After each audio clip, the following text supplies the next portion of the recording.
Hey you big heads, your boy Zach, and welcome back to some more Black Beacon. Today's video we're just going to be talking about why you should give Black Beacon a try. This is for all those people who are on the fence and don't know if they should do it or not.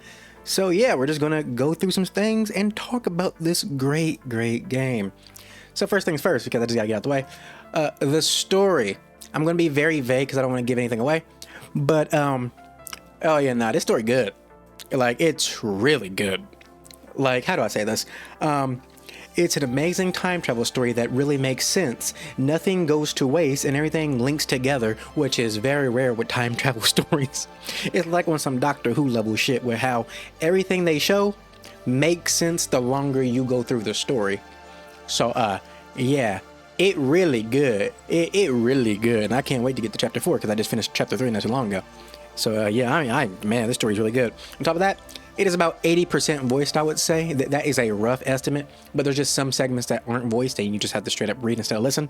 But even then, if you really wanted to, you could skip those parts and you could still get a nice comprehensive story, in all honesty, just being honest with you. But yeah, no, solid fucking story, man. I don't want to say anything because I don't want to give anything away because, again, this is a really good read. Or, well, listen/read, but really good. I am actually really happy with how the story came out. But let's talk about some other things, right?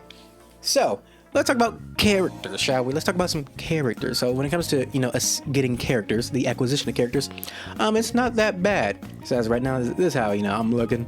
I recently got Florence, but oh my god, and how Florence is connected to stuff. You know what? Again, everything's connected. I'm just gonna stop it. We're gonna focus. So when it comes to banners, we have a 70-30, and if you do not get the character the first time around, they are guaranteed the next time around. So that's really good. If we go down here, soft pity starts at 40, and after every 5 pulls of not getting a 5-star character, it will go up. So it starts at 40, then 45 it raises the rate of a 5-star again, at 50 it raises it again, at 55 raises it again, all the way until 70. So yeah, keep that in mind. When it comes to weapon banner is 100% guaranteed. It's guaranteed at 50, and its soft pity starts at 25, and the setup is the exact same as the other banner. So it starts at 25, and every time you do 5 pulls and you don't get a 5-star weapon, it starts to go up again. So very nice, very good, very friendly. And the game as of right now, I say as of right now because we don't know how things will change in the future, or the monthly amount of pulls and currency we will get. So as of right now, at the very beginning of the game, in the honeymoon phase, it is actually very generous. If you get into the game right now, before I believe the code still works. I think actually the code stops working tomorrow because I don't have the paper in front of me. Maybe it's in notifications. I'll have to check real quick. Yeah, so we got into the 14th. So if you start the game now and you put in this code as well, you'll get 30 more pulls. So that's a nice 60 to 70 you can start the game out with. So that's really nice. But that's only until April 14th of 2025. So keep that in mind. Other parts of that would be go up here. You can actually get a 5-star weapon from doing 5 tasks as well. You can select any weapon in the game. If you want to wait it out, you can even wait until the next character that comes out. And here are the 5 tasks you will have to do. Simply just playing the game will get them unlocked, obviously. We go down. You can get Zero fully, duped up in her signature weapon. You can get a costume for Florence and 20 more premium pulls if you do all these missions. They're actually not that hard to do. Just go hit the go-to, get them all done, go to the next one until you're all done. This isn't important. This is level up rewards. Florence tried the character. You actually get the weapon for this skin for free if you try it out, so that's cool as well. And I did get the skin because I liked it. It looks good. When it comes to the combat, it's like a mixture between PGR and then Aether Gazer. Aether Gazer with how it actually functions, but then PGR with how it looks a little bit. But past that, it has its own little gimmicks and appeals with how all the different elemental types work. And then you have the vigor system and the combo timer. So it does have its own, little spice in there. But for people to understand it who are looking at it from the outside in, it would be like a combination of those two games with their own little zest thrown in there as well. All right, now taking another look at some more generous stuff, we can look at the battle pass, because believe it or not, it's actually not that bad. Even on the free path, you can get a good number of materials and summons. On top of that, if we go to 15 here, you actually get any of the 4-star characters' signature weapons, so that's really good. And if you want to spend a little bit of money, you can also just go for one of the standard 5-star characters signature weapon as well. So yeah, a pretty good battle pass overall. We have our own little home system here. Currently it's in progress, but this is the protection station to get stuff to then upgrade the tower. As you upgrade the tower, you get more, buffs and stuff for all the other areas. The Celestial Orchis should be a place where excess stamina can come from, and then the workshop is, as the name implies, a workshop where you can, make other things.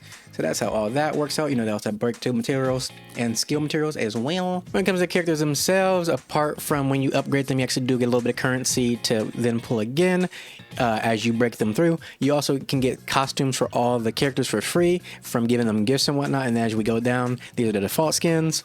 Go further down, this is a free skin. This one right here is a free skin. I do not know how to get this one because I haven't gotten there yet. And this is a paid skin at the very bottom.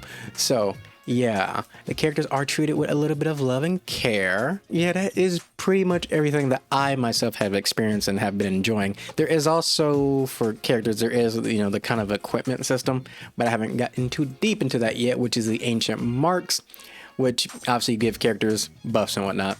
So yeah, we can talk about that when I get more of them. As of right now, I don't have too many.